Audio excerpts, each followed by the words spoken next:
Aqui ele se fecha dentro do cenáculo para participar da ceia com os seus discípulos. E aqui, a partir desse momento, Jesus já está à sombra da cruz.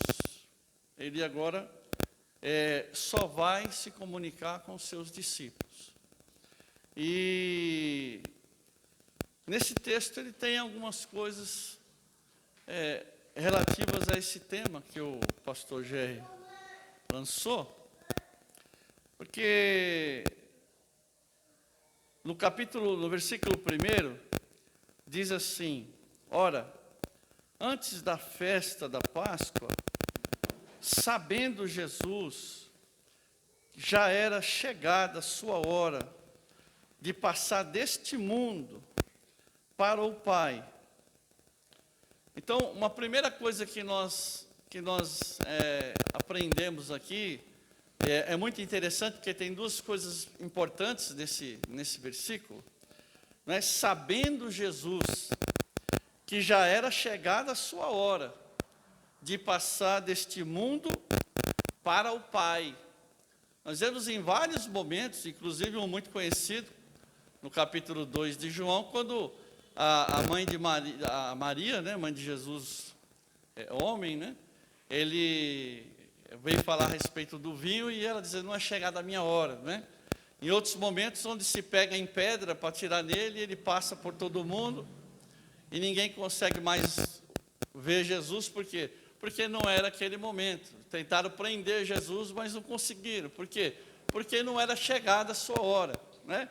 Nesse momento, Jesus, ele diz, sabendo Jesus, que agora sim é chegada a hora dele passar deste mundo para a casa do Pai. Então, ele reúne os discípulos ali, e nós vamos entender que tudo está na agenda de Deus, não é? Tudo está na agenda de Deus. Isso é muito maravilhoso.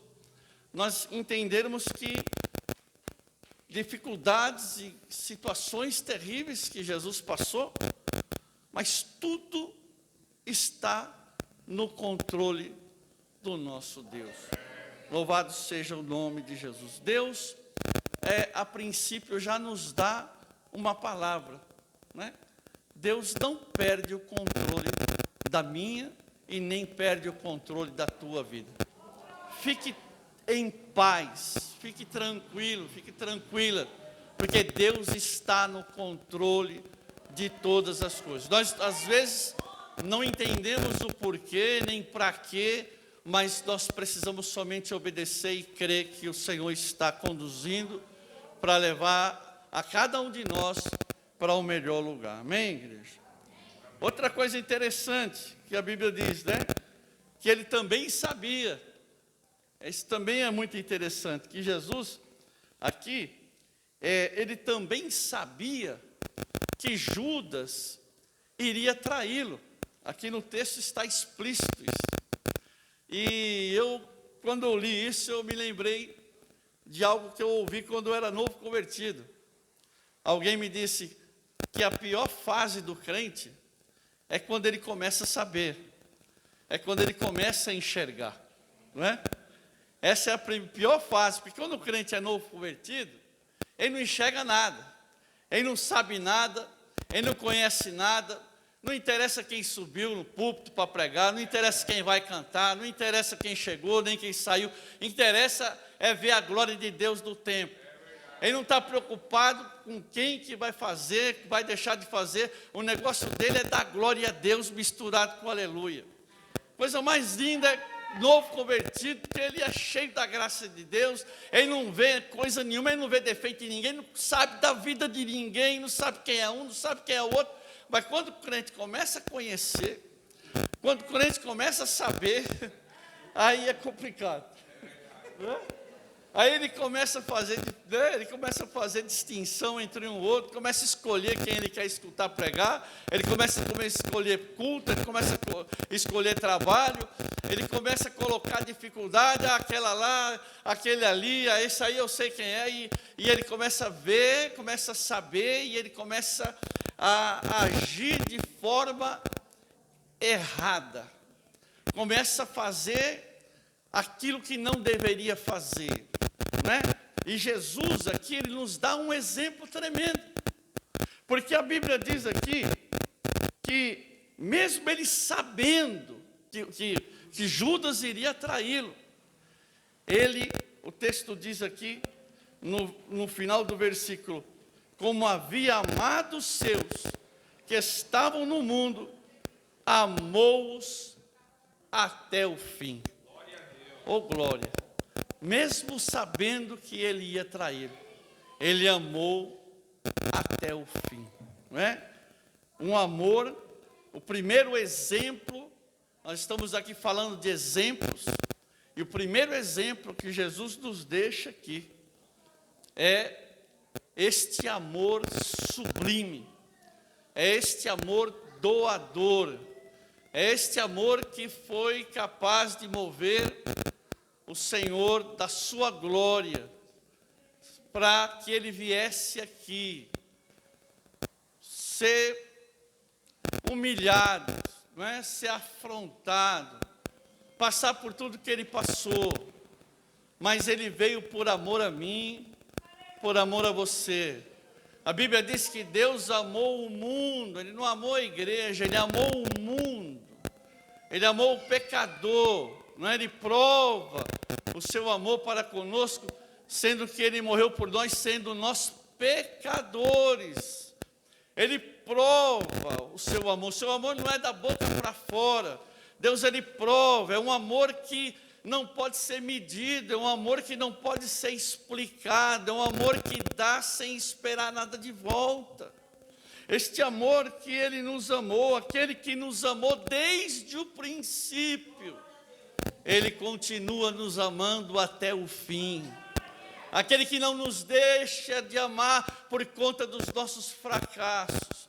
Ele não deixa de nos amar por causa das nossas fraquezas.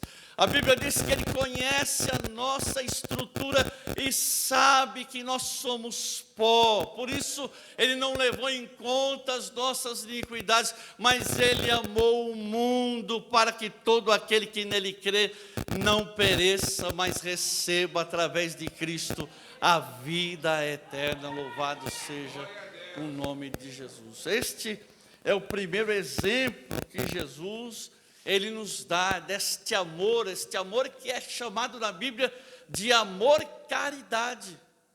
Por que amor caridade? Porque é um amor que dá sem merecimento, como a nossa irmã Vanessa falou aqui, sem mérito, ele dá sem esperar em troca, ele dá sem olhar a circunstância. Como uma mãe que se levanta de madrugada cansada e ela cuida da criança, do bebezinho, dá banho, dá mamadeira, faz o que for possível para que ele fique confortável, que ele durma novamente. Em nenhum momento ela espera que esse bebê vai olhar para ela e dizer: obrigado, mamãe, eu te amo. Não, ela faz somente pelo prazer de ver aquela criança descansando novamente em paz. Um amor altruísta, um amor doador. Louvado seja o nome de Jesus. A Bíblia diz que este amor nos constrange e Deus nos orienta. Lá em Colossenses capítulo 3, versículo 14, olha o que a Bíblia diz: e sobre tudo isto, revestivos de caridade, revestivos de amor. Nós somos naturalmente voltados para o poder, para o sobrenatural. Nós somos naturalmente voltados a buscar revestimento de poder, dons de língua, dons de profecia. Mas Paulo diz no capítulo 12 de 1 Coríntios, no último versículo, que nós temos que buscar estes dons com zelo, mas que existe um caminho ainda mais excelente. Porque mesmo que nós falemos todas as línguas dos homens, dos anjos, conhecêssemos todas as ciências possíveis, e nós não tivermos amor, isto seria como um metal que soa, não tem valor para Deus. Nós podemos falar em profecia, podemos falar em língua estranha, podemos ter revelação, podemos ter dons de Deus, mas se nós não tivermos amor, isto não agrada ao Senhor. Deus, Ele não olha para isto, Deus não está preocupado com isso, porque dom é Ele que dá. O dom é um revestimento que Ele nos dá, mas o amor é algo que nós temos que procurar cultivar em nossos corações. Amor é algo que nós escolhemos ter pelo outro, nós escolhemos amar alguém, então nós vamos agir para com esta pessoa com atitudes de amor que são relacionadas ali em 1 Coríntios capítulo 13, com bondade, não é? Com bondade, buscando sempre o interesse do outro e outras coisas que ali estão escritas. Então, o texto diz aqui que nós precisamos nos revestir deste amor, desta caridade, que é o vínculo da perfeição. Aliás, do capítulo 5 de Mateus, Jesus ele tem um texto muito forte, que pouco se lê na igreja, que fala sobre esta perfeição. Diz aqui no capítulo 5 de Mateus, o versículo 44, diz assim: eu, porém, vos digo, amai os vossos inimigos, bendizei os que vos maldizem, fazei bem aos que vos odeiam, orai pelos que vos maltratam e vos perseguem, para que sejais filhos do vosso Pai que está no céu, porque faz o que seu sol se levante sobre os maus e bons, e a chuva desça sobre justos e injustos. Pois se amardes somente os que vos amam, que galardão tereis? Não fazeis os publicanos também o mesmo? Se saudardes unicamente os vossos irmãos, que fazeis demais? Não fazem os publicanos também assim? Sede vós, pois, perfeitos, como é perfeito o vosso Pai que está no céu. A palavra perfeito aqui é teleios, né, que significa maduro, né? Uma pessoa que é madura, uma pessoa que ela é amadurecida espiritualmente e também intelectualmente, amadurecido. Então, se nós queremos ser perfeitos, se nós queremos agradar ao Senhor, se nós queremos ser abençoados por Deus, o texto é bastante claro. Nós precisamos buscar este amor, buscar cultivar este sentimento, esta virtude, este fruto do Espírito Santo em nosso coração. O amor, não é? O amor é muito importante isso para nós. A Bíblia diz que aquele que não ama, ele não é nascido de Deus, ele não conhece a Deus.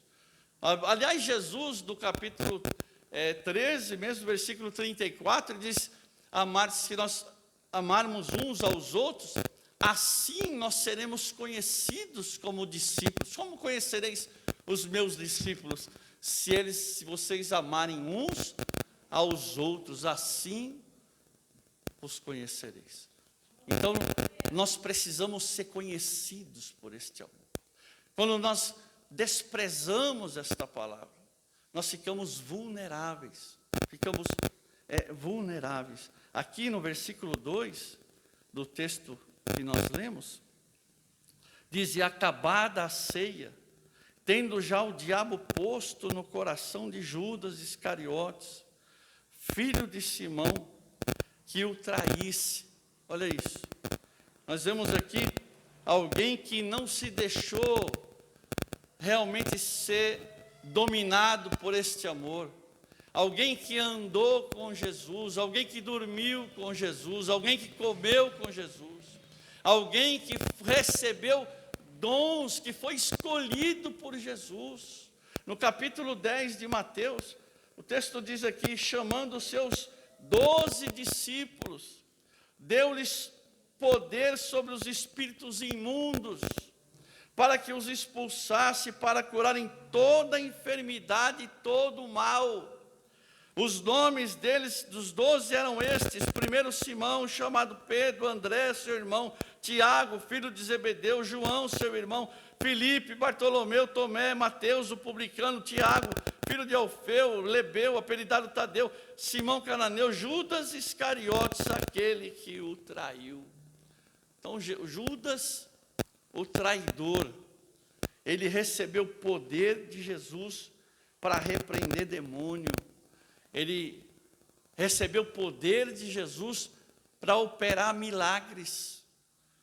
É muito importante nós entendermos isso. Nós somos muito voltados para o sobrenatural, mas nós precisamos desse tipo de virtude para podermos sermos achados diante de Deus de forma agradável, né? Nós temos aqui um exemplo poderoso de como que nós podemos encontrar aqui uma profunda corrupção no íntimo de alguém que se diz servo de Deus, cristão, né? Então, nós precisamos olhar para isso e tentar nos colocar dentro desta palavra, que nós possamos receber este amor. Se Deus é amor, e Ele nos fez a sua imagem e semelhança, então nós temos esta capacidade também de amar.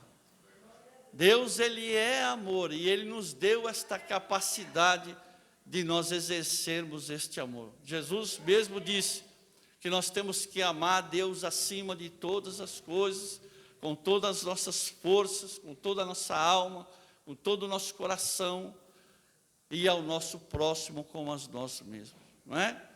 Ele nos deu esta direção. Então, que nós procuremos buscar a cada dia mais, receber do Espírito Santo esta virtude tão preciosa, né?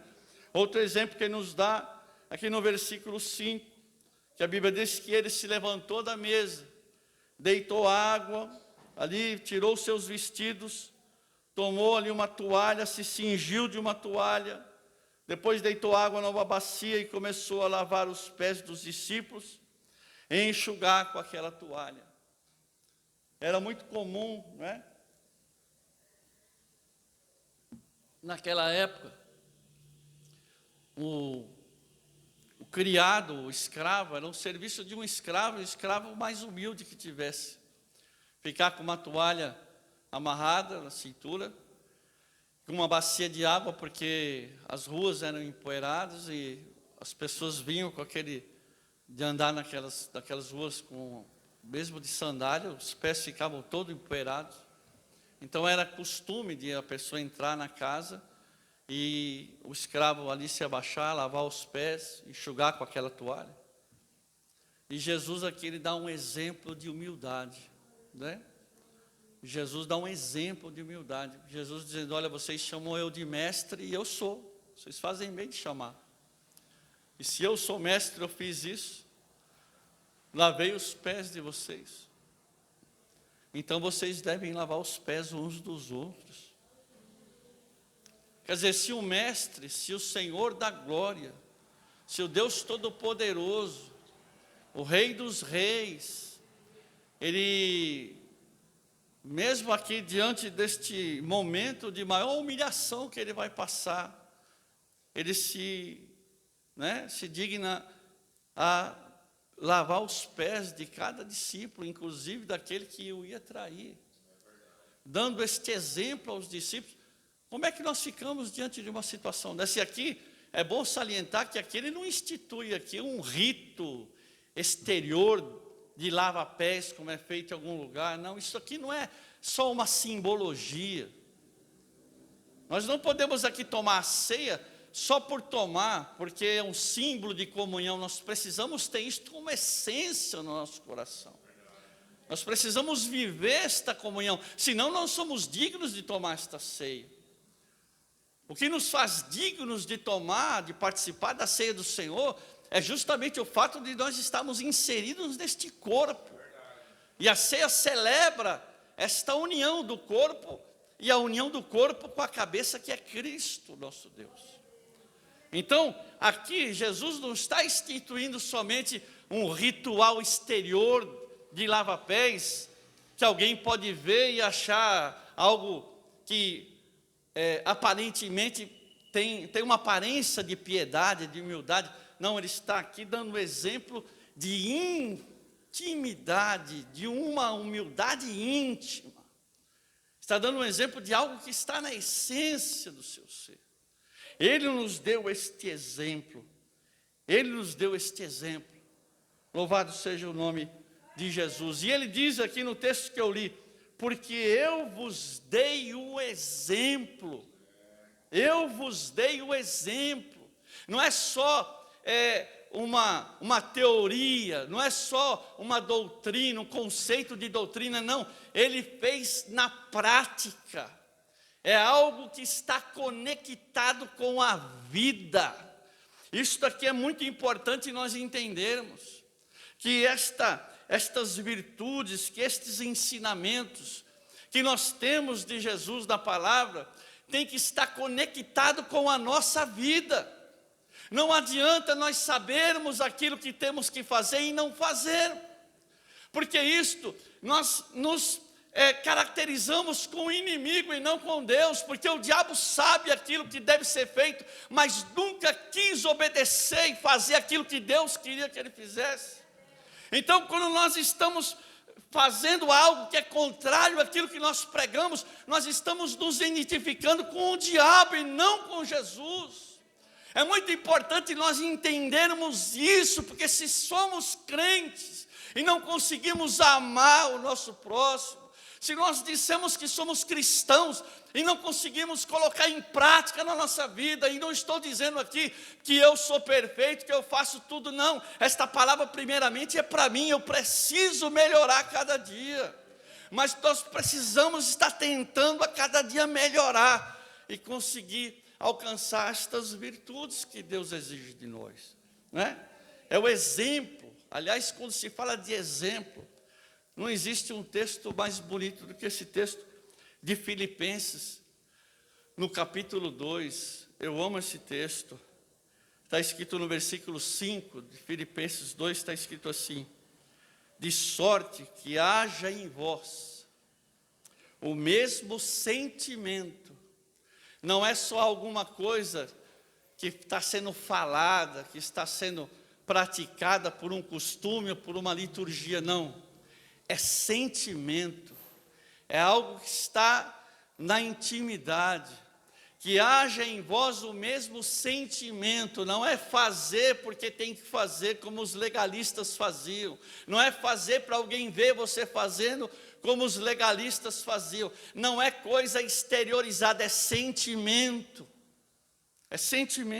que haja em vós o mesmo sentimento que houve também em Cristo Jesus, que sendo em forma de Deus, não teve por usurpação o ser igual a Deus, mas aniquilou-se a si mesmo, tomando a forma de servo, fazendo-se semelhante aos homens, e achando-se na forma de homem, humilhou-se a si mesmo, sendo obediente até a morte e morte de cruz, pelo que também Deus o exaltou soberanamente. Ele deu um nome que é sobre todo nome, para que ao nome de Jesus se dobre todo o joelho, dos que estão no céu, na terra e debaixo da terra, e toda língua confesse que Jesus Cristo é o Senhor, para a glória de Deus Pai. Oh, glória! Olha que coisa linda, né? Paulo aqui ele está enfrentando uma dificuldade na igreja de Filipos. Existem algumas dificuldades externas e algumas dificuldades internas. Se você ler o texto, você vai ver que existia ali uma dificuldade de relacionamento, estava havendo alguma confusão entre eles, alguns desentendimentos.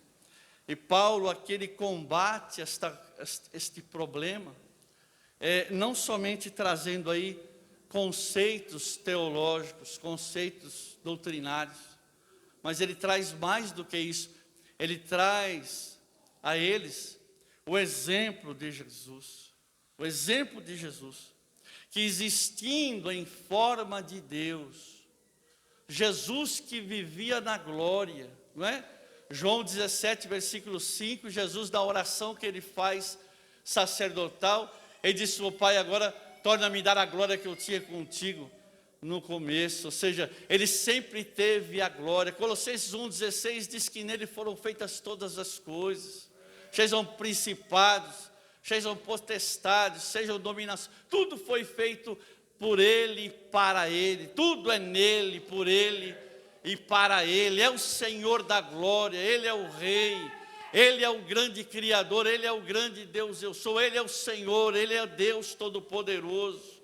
Este Deus Todo-Poderoso, mas que aqui no versículo 6, diz o texto aqui que ele abriu mão desta divindade, ele abriu mão deste poder, destes privilégios que ele tinha na glória, ele abriu mão, por livre e espontânea vontade, voluntariamente ele abriu mão e se esvaziou. Louvado seja Deus, ele não se agarrou aos seus privilégios, aos seus atributos divinos, não se agarrou a isso, mas ele se esvaziou, e se esvaziou por amor aos outros, se esvaziou por amor aos outros, se esvaziou para fazer o bem ao outro. Então ele usa aquilo que ele tinha para abençoar a vida de outros. Louvado seja Deus, né? O homem naturalmente ele faz diferente. O homem, quando recebe algum tipo de privilégio, ele usa aquilo para crescer, ele usa aquilo para uso próprio, para crescimento próprio, para benefício próprio. Aliás, existe uma frase, né, que se diz aí por aí: você quer conhecer um homem, né, quer conhecer uma pessoa, dê poder a ela, né? Dê poder a ela. Não dê responsabilidades. Antigamente na igreja tinha um costume muito feio das pessoas ficar provando os crentes, fazendo alguns tipos de coisa para ver se o crente se irritava, para ver se ele era crente mesmo. Isso é um absurdo, porque só Deus conhece o homem, só Deus sabe quem é, só Deus sabe qual é a reação que ele pode ter, não é? Mas na verdade, se você dá responsabilidade para alguém, muitas pessoas podem agir exercendo esta responsabilidade, sendo crentes ou não sendo incrédulos. Muito incrédulo pode fazer muitas coisas com responsabilidade, mas se você quer conhecer uma pessoa, dê a ele privilégios, dê a ele poder, aí você vai saber quem esta pessoa é, porque aí nós vamos ver o que ele vai fazer com este poder. Jesus aqui, ele nos dá um exemplo tremendo, porque olha a diferença da atitude de Jesus em relação ao diabo. O diabo foi um ser de maior glória entre os anjos de Deus. Olha o que está aqui em Isaías, capítulo 14, versículo 12. Como caíste do céu, a estrela da manhã, filha da alva, como foste lançado por terra, tu que debilitavas as nações e dizias no teu coração: eu subirei no céu, acima das estrelas de Deus, exaltarei o meu trono, e no monte da congregação me assentarei na banda dos lados do norte, subirei acima das mais altas nuvens, e serei semelhante ao Altíssimo. Contudo, levado ao inferno serás, o mais profundo do abismo. Olha a atitude de alguém que tinha glória. Ele tinha glória, ele tinha uma posição exaltada acima de todos os outros anjos. Olha o que está aqui em Ezequiel 28, um texto paralelo a esse, que fala um pouquinho a respeito desse ser, no seu estado de glória. Ezequiel 28, versículo 11, diz assim: veio a mim a palavra do Senhor, dizendo: filho do homem, levanta uma lamentação contra o retiro, dizendo: assim diz o Senhor Jeová, tu és aferidor de medida, cheio de sabedoria, perfeito em formosura. Estavas no Éden, jardim de Deus, toda pedra preciosa era a tua cobertura. Está falando de glória, está falando de um jardim de pedras afogueadas, um jardim, que ele está dizendo aqui, na minha concepção, é o paraíso, onde aqueles que dormem em Cristo estão sendo levados. É o que Jesus chamou de paraíso, o terceiro céu, né? Ele estava neste lugar. Por isso que ele tem raiva de você, porque se você for para a glória, você vai morar na casa que era dele, não é? Aleluia. Oh, glória. Aí ele diz aqui a respeito desta glória: havia em ti tambores, os teus pífaros estavam em ti no dia que fosse criado e preparado. Tu eras querubim ungido, protetor, te estabeleci no Monte Santo. Estava no meio das pedras afogueadas, andavas, perfeito eras os teus caminhos, desde o dia que foste criado, até que se achou iniquidade em ti. Então, depois você lê em casa esse texto, mas nós vemos aqui, né, um exemplo negativo, né? Um exemplo negativo. Alguém que não era o Criador, era uma criatura, mas que ele quis do seu coração se exaltar.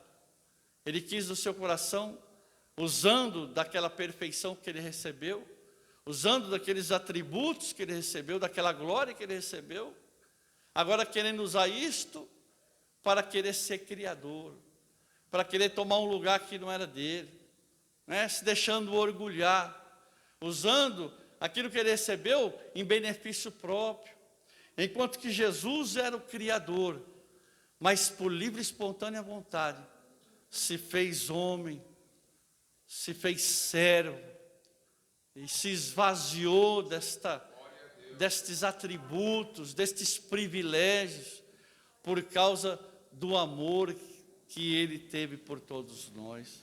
Louvado seja o nome de Jesus. Não é? Enquanto o diabo disse lá, eu farei, Jesus ele disse, que seja feita a tua vontade. Não é? Que nós possamos ter este exemplo de Cristo em nossa vida. Não? O diabo não somente ele se rebeliou, como também ele invadiu o Éden para fazer com que o homem se rebeliasse. O homem foi criado e o homem era o rei da criação de Deus. A Bíblia diz que ele é a coroa da criação, né? O Salmo 8 diz que o homem é a coroa da criação. Ele era o rei da criação de Deus. Ele estava abençoado. E o diabo chegou ali e disse, você vai ser igual a Deus. Vou.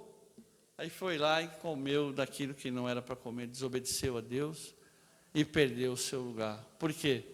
Porque teve por usurpação, teve no seu coração o desejo de ser algo que não era dele. Jesus, a Bíblia diz que ele não teve por usurpação o ser igual a Deus, mas esvaziou-se de si mesmo, e tomando forma de homem, foi servo, humilhou-se até a morte, e morte de cruz. Se fez maldição por nós, porque Gálatas 3,13 diz que maldito todo aquele que é pendurado no madeiro. Jesus se fez maldição por nós, mas a Bíblia diz que por causa disso, Deus o exaltou soberanamente, lhe deu um nome que é sobre todo nome, o nome para que todo joelho que está no céu, na terra ou debaixo da terra se dobre e confesse que Ele é Senhor, para a glória de Deus Pai. Louvado seja o nome de Jesus. Quer ser abençoado, meu irmão? Quer ser abençoada? Se humilhe na presença de Deus, lançando sobre Ele toda a vossa ansiedade. Se humilhe na presença do Todo-Poderoso, Ele tem poder para te abençoar. A Bíblia diz que Ele rejeita aquele que se exalta, mas dá graça àquele que se humilha. Diante da honra vai a humildade. Humildade e canja de galinha não faz mal para ninguém, irmão. Se humilhe na presença de Deus, e Deus, Ele exaltará a sua vida. Se humilhe, não tenha vergonha de fazer aquilo que o Mestre fez para nos dar exemplo, diante daqueles que iam traí-lo. Judas ia traí-lo. Ele sabia que a qualquer momento,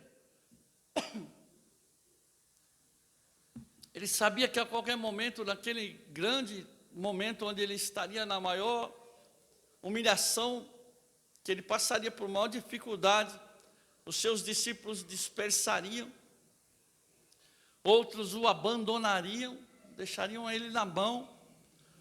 Ele sabia que Pedro iria negá-lo. Ele sabia que o inimigo já tinha entrado no coração de Judas. Mas mesmo assim ele se humilhou. Mesmo assim, ele nos deu este exemplo. Ele amou até o fim. A Bíblia diz, né, em João, e fugiu agora o versículo, mas a Bíblia diz: aquele que vem a mim, de maneira nenhuma eu o lançarei fora. De maneira nenhuma. E que nós então possamos usar este mesmo exemplo e possamos estar também dispostos a ser instrumento de bênção, para que Deus venha abençoar a todos nós. Amém? Que Deus te abençoe. Fique com esta palavra, em nome de Jesus.